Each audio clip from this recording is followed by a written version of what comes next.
Joe Biden has done it again.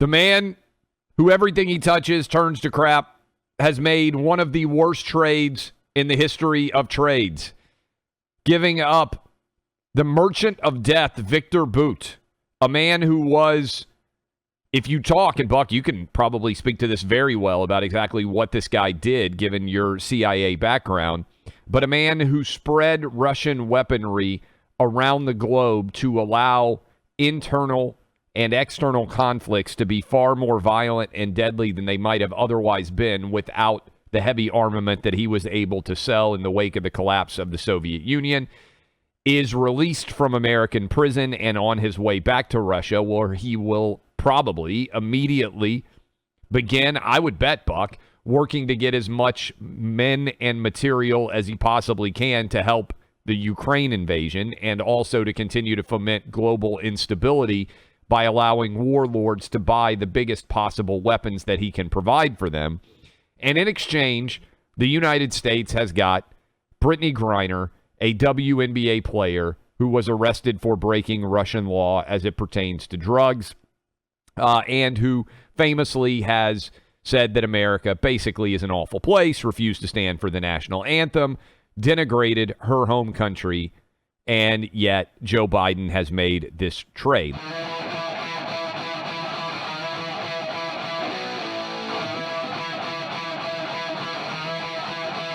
Left behind former Marine Paul Whelan, whose family has put out multiple statements, but Whelan himself, to the credit of CNN, they actually managed to do some journalisming, and they have a quote from Paul Whelan, who is still, he's been 4 years now. Well, let me just read the direct quote. "I'm greatly disappointed more hasn't been done to secure my release, especially as the 4-year anniversary of my arrest is coming up. I was arrested for a crime that never occurred. I don't understand while I'm still sitting here." Buck, Brittney Griner admitted that she had violated Russian law by having a small residue, I believe, of cannabis in a vape pen, if I'm remembering exactly. Hashish oil in a vape pen that she says she inadvertently packed on her trip to go to Russia to play for a professional team in Russia before the outbreak of the Russia-Ukraine war. All right, so Viktor Bout, you were in the CIA. This is a guy that 60 Minutes ran stories on. At the time, I believe I'm correct in this, he was alongside of Osama bin Laden as one of the most wanted criminals in the world from an American perspective. We arrested him, we convicted him, we had him in prison, and now Russia has got him back in exchange for the release of Brittney Griner.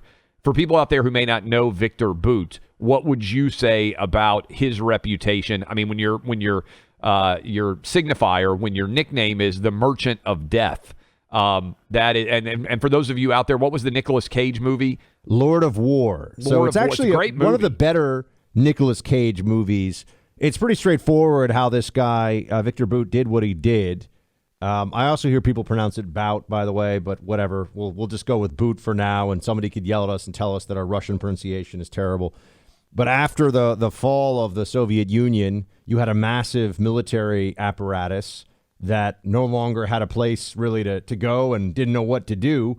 And he had some connections. And this is pretty well laid out in the Nicolas Cage movie, which I will say is I think, worth the watch.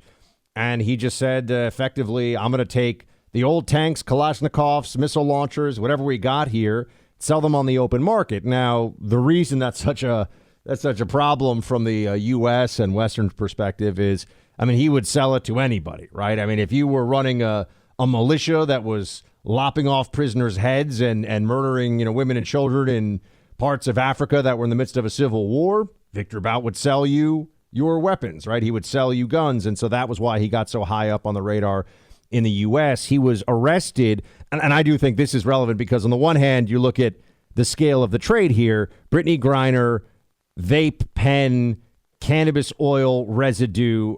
People keep saying she broke Russian law. They grabbed her as a piece of leverage to use against the United States. It was not she wasn't caught with a kilo of cocaine, which by the way, some travelers, we see these shows, I always talk about this. It's the same thing where it's like, I was on holiday in Spain and some bloke gave me a kilo of cocaine. I thought, oh, I'll make so much money. And then all of a sudden the guy's in some prison in Pakistan and we're supposed to, Broke Down Palace, another good movie starring Claire Danes, basically same exact Thailand, scenario. Same idea where they have the death penalty for drug smuggling. So, there's some complexity there, but Bout was, does everyone you here say Bout? I should have gotten that. We should have squared this way beforehand. Whatever. Point being, Viktor, the Merchant of Death. Merchant of Death, which was his name. He was caught in a sting operation set up by the U.S. to sell shoulder-fired missiles. I believe there were Stinger missiles made famous by the U.S. provision of them to the Afghan Mujahideen in the Soviet-Afghan War, the heat-seeking shoulder-fired man-portable air defense system that can bring down planes very easily, especially on takeoff and landing. He was caught in a sting selling them to a Marxist group in Colombia, the FARC. And I won't try to do that in Spanish, but it's a Spanish acronym. It's something Fuerza Revolucionaries or whatever. And he talked about in the DEA sting, the DEA officers posing as FARC members, U.S. DEA officers, obviously, that they're going to shoot down some planes that have Colombian and U.S. officials. Jury didn't like that in the U.S., understandably, and he got 25 years for essentially aiding a terrorist organization, delivering these intend to deliver these anti-aircraft missiles, and conspiracy to kill Americans. So the trade here is WNBA player has less than a gram of hashish oil deep in her baggage on a trip to Russia for guy who made civil wars with massive carnage much worse and was trying to sell missile launchers to bring down planes full of Americans and Colombians, and that is the trade the Biden administration has made. Some are pointing out already, probably not as bad, actually, as the Obama trade of Bo Bergdahl for the 5 senior Taliban officials, some of whom went straight into running the Taliban again, by the way. Yeah. But a bad deal. A bad deal. Here's Randy Weingarten, our good friend, the idiot teachers union head who kept your kids out of school for multiple years. She tweets, and she said the quiet part out loud, as she often does because she's an imbecile. What a great relief. Extraordinary news. A basketball star, and let me just say, calling Brittney Griner a basketball star is an exaggerated version of basketball star. I still don't know what team she plays for. I'm not Nobody. kidding. I'm sitting here. Does. I mean, I don't believe there is hardly a WNBA star, period. She is not a basketball star. She is probably the 1,200th most famous person who plays basketball. That puts you pretty far down the list. But listen to this tweet, Buck. What a great relief, extraordinary news, a basketball star, but also a gay black woman is released. She actually, and really, this is what the Biden administration's identity politics leads us to. The reason why Brittney Griner is out, and such, in my opinion, an awful trade. Russia is getting someone who is probably going to lead to many people who would otherwise be alive dying because of his arms dealing. And we are getting back somebody who's a mediocre WNBA player at this point. Well, but she's back because she's a black lesbian. People are pointing out right away, what about Paul Whelan? And I always, when I've done Fox hits, for example, on the Brittney Griner arrest and issue, and I always bring up Paul Whelan, and I never forget to bring up his name because we have to keep his name out there. He's a former Marine who is held on totally bogus espionage charges by the Russians. That starts, look, they're going to say that, so the complexity here is the Russians say, oh, well, that's a totally different universe. There's so much more serious what he did. And of course, we're saying, no, you are just holding this guy as a tool to use for a trade for real Russian spies in the U.S., basically. This is their get-out-of-jail-free card for an actual Russian committing espionage, or rather committing real espionage in the U.S. But when you look at this negotiation, it's hard not to feel like there was so much more interest from the Biden administration to free Brittney Griner. And Paul Whelan, I think, has gotten a 15 or 20-year sentence, and he's already several years into it. Now, his family, got to give all the facts here, understandably, Clay, has said they support the release of Brittney Griner. And they hope people remember what's going on with Paul Whelan. I mean, what else can they say, to exactly. be fair? I mean, that's what I mean. But I'm just, anybody that you point this out to, they say, well, the family supports it. Of course, they want, their father, their husband, they want Paul Whelan. They're not going to blast Joe Biden at this point because the best way to get him back is to say exactly what they were saying. But the focus, I'm just going to say this. This administration was more motivated to get Brittney Griner out than Paul Whelan. Full stop. I mean, that is the truth of this administration. Let's be honest. We've got a cut. We'll find out how 60 Minutes is pronouncing his name, Buck. If you don't know who Viktor Bout... I think it's Bout. I'm going to go Bout. You're going to go All right, Bout? we're rolling the dice here. I don't remember. I actually watched this clip earlier today because I wanted to familiarize myself, and I shared it on social. So if I'm wrong, I not only watched it, but then mispronounced it after watching it. But this is 60 Minutes. This is a cut explaining who exactly this guy is. This is from several years ago, but listen. Viktor Bout, in my eyes, is one of the most dangerous men on the face of the earth. On the face of the earth. Without a doubt. Mike Braun, the former chief of operations for the U.S. Drug Enforcement Administration, told us Bout first exploded on the scene in war-torn West Africa in the late 1980s. Elevating bloody conflicts from machetes and single-shot rifles to AK-47s, not by the thousands, but by the tens of thousands. So he weaponizes civil war in Africa. He transformed these young adolescent warriors into insidious, mindless, maniacally driven killing machines that operated with assembly line efficiencies. There you go. That's where Bout, but that is where he is from, It is Bout, and that's where he's by back. the way, golf clap for Clay on the pronunciation. Not usually the pronunciation give you a hard star time of the show. I'm supposed to be fancy with pronunciations over here, especially of the foreigners, and I whiffed on this one. It happens. So the larger, I think, question that is at play here, Buck, and I would just let everybody think about this. If Joe Biden actually thought Americans were going to support this trade, he would have made it before the midterms.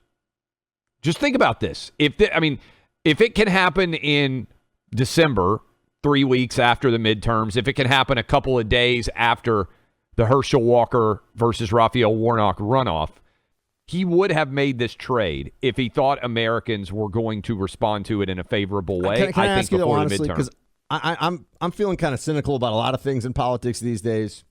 Anyone really going to change their vote? You know what I mean? Based on this, I don't think this White House really cares. I get honestly. it, but I think the reaction. I've been actually encouraged that so many people have said, this is ridiculous. We're giving them a violent murderer, effectively, and we're getting back a mediocre WNBA basketball player. Like, that is not an equal balance. Now, I'll also point this out, because you will come across this argument that at different times the Israelis with the Palestinians have traded hundreds to one, for an Israeli soldier, for example, or an Israeli citizen. But they do that for very purposefully to suggest, to show they value the life. They want their people back, and they value life at a very high level. So they're willing to make that trade to get back, for example, an They may IDF also, soldier. I don't know, you may know better than me. I would bet that Israelis have far more Palestinians in prison than Palestinians do Israelis. That's an interesting question, actually. And I haven't looked at the numbers for a long time in terms of terrorists, but they have a long history of prisoner swaps. Yeah. And the Israelis make a point of, okay, if you want 50 terrorists back, but you're going to give us back our IDF soldier unharmed that you have in captivity. This is dealing with Hamas and dealing with Islamic Jihad. The Israelis say fine. So I tell you this just so everybody, your liberal neighbor Bob may come up to you and be like, well, the Israelis, and I just want everyone to be aware of how these arguments about prisoner swaps go. We remember the Bo Bergdahl thing, where they had Bo Bergdahl to the White House, Obama administration, and they were all saying, oh, look at how great this is. And then you had all these soldiers come out who were like, this guy walked off post. Yeah, he deserted, basically. And we were risking other people's lives trying to find him, and now you trade 5 Taliban members for him? Here's my other question. We'll talk about this a little bit more. I'm curious what you would say about this, Buck. My concern is we've now emboldened every foreign adversary we have to hold any American who commits a minor violation, or maybe doesn't even commit a violation at all, as a bargaining chip because they know that Biden, under political pressure, will make a move like this. Certainly that's the argument why we don't negotiate with terrorists over this stuff, although Taliban, we do actually negotiate with terrorists. Hate to be the one who points out the reality that makes these cute phrases for people to say less comfortable or more complicated. I was kind of laughing about the idea of there being a WNBA star in the first place because the WNBA is so wildly unpopular in the country at large. It basically exists entirely as a function of the NBA being woke enough to claim that there is a marketplace that is substantial enough to pay WNBA players. But I thought this was funny, Buck. Van Jones was on CNN already breaking down what a huge win Brittney Griner is to get back to the United States. And he says that she is a black female icon. I just want you to hear this. This president got it done. He cared enough about this individual person to get her home. It was shocking for young Americans to see an icon like that snatched, locked up, treated like garbage, and she was never 9 years, 10 years for bringing some cannabis oil. Medically prescribed. So these are decade-defining images. I guarantee you there are going to be young people 10 years from now, 20 years from now, 30 years from now who will remember this moment because she is an icon.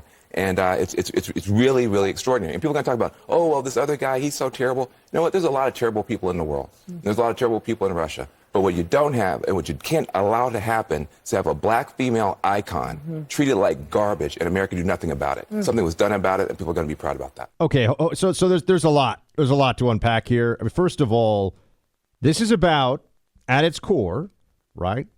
Brittney Griner's an American. That's it. She's an American. Should be. Yes. That's what I'm saying. This should be, we have an American who we believe is being unjustly held.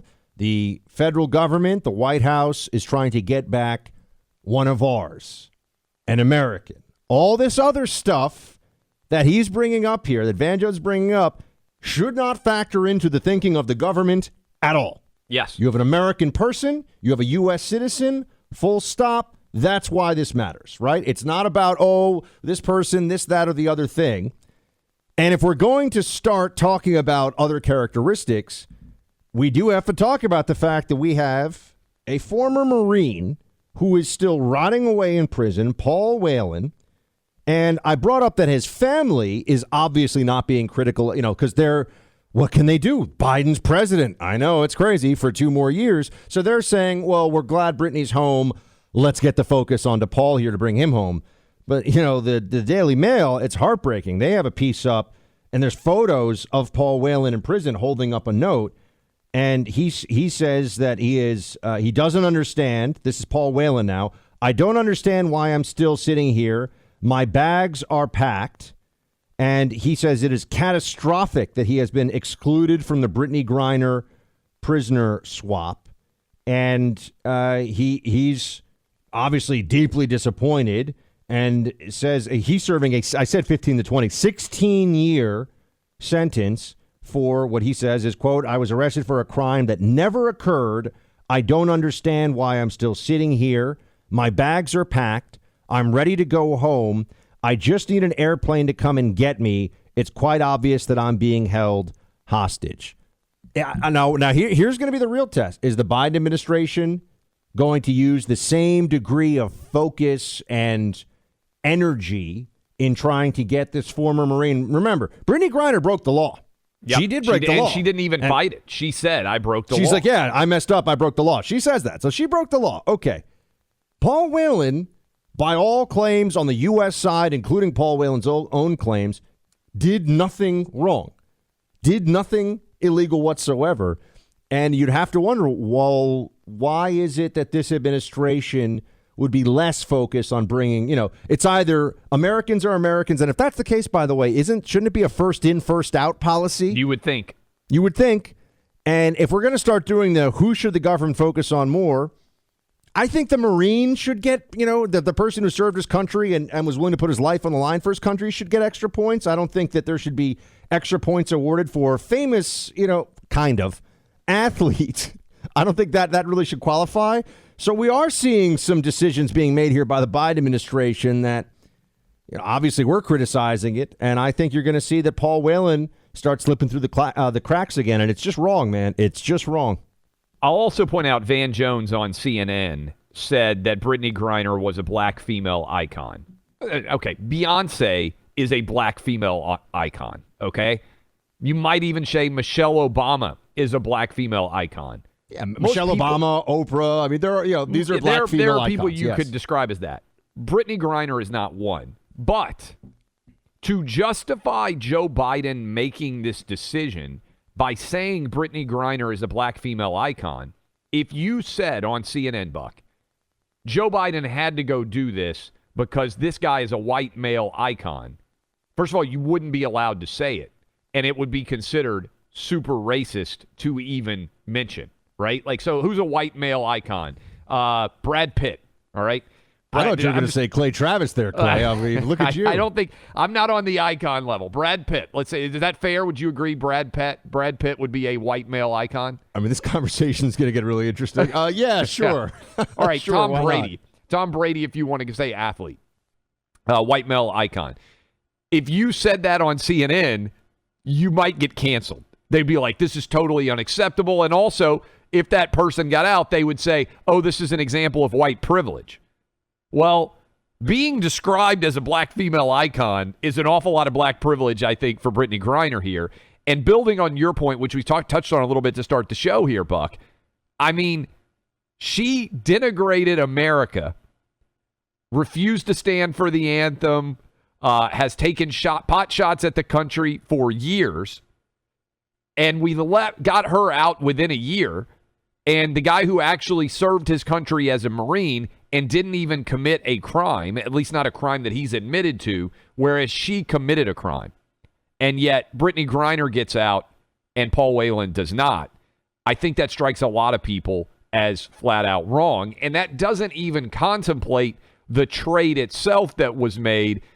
This is like back in the day when the Minnesota Vikings got fleeced by the Dallas Cowboys for Herschel Walker. I'm sorry to bring it up for all of our Minnesota listeners, but Jimmy Johnson built an entire dynasty around the picks that he got for Herschel Walker back in the day.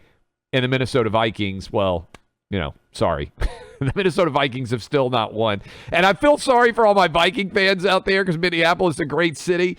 And I know you guys are driving around and you're like, hey, we're having a pretty good year this year. And then out of nowhere, boom, I'm off the top rope just wiping out Viking fans. But you well remember that trade back in the early 90s. That's how Russia feels right now. They just fleeced the country. And I'll point out two other things here, Buck. If you truly care about gun control, maybe don't release the largest gun dealer in the entire world, gun dealer. How does this trade look, by the way? Yeah, how does this trade look? I mean, take a step back for a second. Of the Taliban 5 released for Bo Bergdahl by Obama, right? And then they had a whole ceremony, too. They were like, look at us. We're amazing. Yeah. The Obama administration gets it done. A couple of those Taliban, these are senior. One of them was basically the equivalent of the Minister of Defense for the Taliban, okay? It's like the Secretary of Defense for the Taliban was in custody. Let him go. Went right back into the battlefield, right back into helping the Taliban. In this context, this trade looks bad right now.